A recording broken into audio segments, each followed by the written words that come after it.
سرزمین کو استعمال کر رہے ہیں اور افغانستان کی ٹیریٹری بھی استعمال کی جا رہی ہے. تو یہ جو نیٹ ورک ہے جس کے اندر امریکہ اور انڈیا کا اس وقت مربوط ساتھ ہے اور وہ چائنا کی پیش قدمی کو روکنا چاہتے ہیں اور انڈیا کو ایک خطے کی بڑی طاقت امریکہ بنانا چاہتا ہے تاکہ وہ چین کی ایکسپینشنز کو چاہے وہ ٹریڈ کے اعتبار سے ہو, اکانومی کے اعتبار سے ہو, پولیٹیکلی ہو یا فزیکلی جو ہے کہ وہ گوادر تک یا بحیرہ عرب تک پہنچنا جو ہے کہ اس کو روکا جا سکے. تو اس حوالے سے ابھی یہ جو نیکسز ہے CIA را کا اور موساد کا, انہوں نے یہ ایکٹیویٹیز شروع کی ہیں اور ان ایکٹیویٹیز کا خدشہ یہ ہے کہ آئندہ آنے والے ہفتوں مہینوں کے اندر شاید یہ بڑھ بھی سکتی ہیں. لیکن اس وقت جو پاکستان کی انٹیلیجنس ادارے ہیں اور جو باقی تمام صوبائی کاؤنٹر ٹیررزم کے ادارے ہیں, ان کے اندر ایک بڑی مربوط اسٹریٹجی کو اثر نو اس کو ریویو کیا جا رہا ہے. اور یہ جو تاثر دیا جا رہا ہے کہ شاید ہماری اسٹیبلشمنٹ یا فوج یا انٹیلیجنس ایجنسی جو سیاسی معاملات کے اندر پچھلے کچھ ایک مہینے سے زیادہ انوالو رہی ہیں اور شاید ادھر ہماری توجہ کم ہو گئی جس وجہ سے یہ دوبارہ دہشت گردی کے واقعات سر اٹھا رہے ہیں. میرا خیال ہے اس کے اندر اتنی زیادہ حقیقت تو نہیں ہے, لیکن یہ ضرور ہے کہ جو پاکستان کی جو سیاسی صورتحال ہے, ایک عدم استحکام کی یا غیر یقینی صورتحال ہے, اس نے اس چیز کو ضرور تقویت دی ہے کہ جو وہ عناصر جو اس قسم کے حالات سے فائدہ اٹھانا چاہتے ہیں انہوں نے یہ کارروائیاں شروع کی ہیں. اور دوسری طرف جو ہے کہ پاکستان کی مسلح افواج اور عوام کے درمیان غلط فہمیوں کو پیدا کرنے کے لیے, ان کو بڑھانے کے لیے, ان کو ہوا دینے کے لیے بھی سوشل میڈیا کمپینز کی کوشش کی گئی, لیکن وہ بھی ناکام ہوئی. اور اس وقت جو سب سے زیادہ اسٹیبلشمنٹ سے بظاہر متاثر ہے عمران خان صاحب PTI ہیں اور ان کی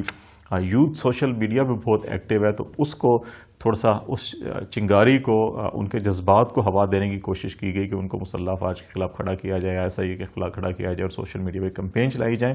اس میں کچھ ہمارے انٹرنل فیکٹر بھی تھے, ایکسٹرنل فیکٹر بھی تھے, لیکن اس کے اوپر بھی عمران خان صاحب نے بھی ذمہ داری کا مظاہرہ کیا اور اپنے کارکنوں کو مسلسل یہ میسیج دیا کہ فوج کے ساتھ کوئی ایسی لڑائی نہیں لڑنی, نہ ان کے خلاف پروپیگنڈا کرنا ہے. تو یہ جو ایکسٹرنل فیکٹر بھی کامیاب نہیں ہو سکے. دوسری بات, آج مریم نواز صاحبہ کی اپنے پلان کی شروع میں بات کی کہ جو نیب نے ایک بڑا پرنسپل سٹینڈ لیا جس کی وجہ سے مریم نواز صاحبہ کو بھی اپنا پلان جو ہے وہ بدلنے پڑے. بیسیکلی مریم نواز صاحبہ جو ہیں کہ وہ لاہور ہائی کورٹ میں انہوں نے درخواست دی تھی کہ ان کا پاسپورٹ واپس کیا جائے, وہ عمرہ کرنا چاہتی ہیں. ان کا پلان یہی تھا کہ پاسپورٹ جب واپس آئے تو عمرہ کے بہانے باہر جائیں اور پھر شہباز شریف فیملی کے یا نواز شریف فیملی کے جو پہلے افراد ملک سے باہر ہیں وہ بھی فار ٹائم بینگ جو ہے وہ ملک سے باہر چلی جائیں, اور جب اگر حالات بہتر ہوئے دکھائی دیے سیاسی تو وہ پھر پاکستان نواز شریف صاحب کے ساتھ ہی آئیں گی. لیکن نیب نے جو اپنا ریٹن اسٹیٹمنٹ داخل کیا تو کوئی کی جا رہی تھی کہ اب حکومت چینج ہوئی ہے تو شاید نیب کی کوئی پالیسی چینج ہوگی,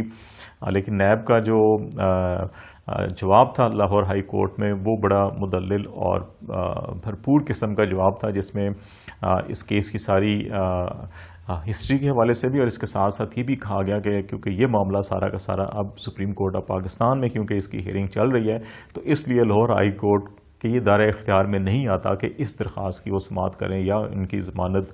لے کر ان کو پاسپورٹ جاری کیا جائے. یہ معاملہ تھا تو اس وجہ سے لاہور ہائی کورٹ کے اپنے بھی جو جج صاحبان تھے وہ اس معاملے سے دور اپنے آپ کو رکھنا چاہ رہے تھے اور 3 بینچ ٹوٹے تھے اور چوتھا یہ بینچ بنا تھا. تو یہ ساری صورتحال جب اس قسم کی بنی اور مریم نواز صاحبہ کو اور ان کے وکلا کو بھی اندازہ ہوا کہ شاید ان کو اب لاہور ہائی کورٹ سے وہ ریلیف نہیں ملے گا جس کی وہ توقع کر رہے ہیں اور نیب اس کو یہ ہے کہ وہ شدید طریقے سے اپوز کرے گا. دوسری طرف جو FIA میں معاملات تھے وہاں پہ اگرچہ FIA کے لب و لہجے میں اور ان کے رویے میں ان کے سٹیٹمنٹس میں کوئی نرمی آئی ہے. یہی وجہ ہے کہ شہباز شریف صاحب اور حمزہ شہباز شریف صاحب ان کی جو عبوری ضمانتیں ہیں اور جو چارج شیٹ فرد جرم عائد ہونا تھا وہ ایک بار پھر ملتوی ہوئی. تو یہ جو سارا معاملہ تھا نیب کا جو سٹینس ہوا انہوں نے موقف اختیار کیا. اس کے نتیجے میں مریم نواز صاحبہ نے پھر اپنی جو یہ منصوبہ بندی کی ہوئی تھی کہ وہ پاسپورٹ واپس لے گی اور پھر ملک سے باہر جائیں گی اور کچھ وقت باہر گزارنا چاہیں گی اور پھر حالات بہتر ہونے کی صورت میں نواز شریف کے ساتھ واپس آئیں گی. اگر حالات بہتر نہیں ہوتے اور عمران خان صاحب کی جو تحریک ہے یہ زیادہ تقویت پکڑتی جاتی ہے وقت کے ساتھ ساتھ اور حکومت کو مجبوراً الیکشن اناؤنس کرنا پڑتے ہیں تو شاید پھر وہ فار ٹائم بینگ جو ہے کہ لندن میں یا بیرون ملک ہی قیام کو ترجیح دیں، تو وہ منصوبہ انہوں نے چینج کیا. ابھی وہ پاکستان میں ہی رہیں گی اور پھر کسی مناسب وقت کا انتظار کیا جائے گا کہ جب وہ دوبارہ جو ہے کہ یا تو ملک سے باہر جانے کی کوشش کریں یا حالات کو یہ دیکھیں گے کہ کس نیج کی طرف جاتے ہیں، اس کے مطابق جو ہے کہ اپنی پالیسی بنائیں.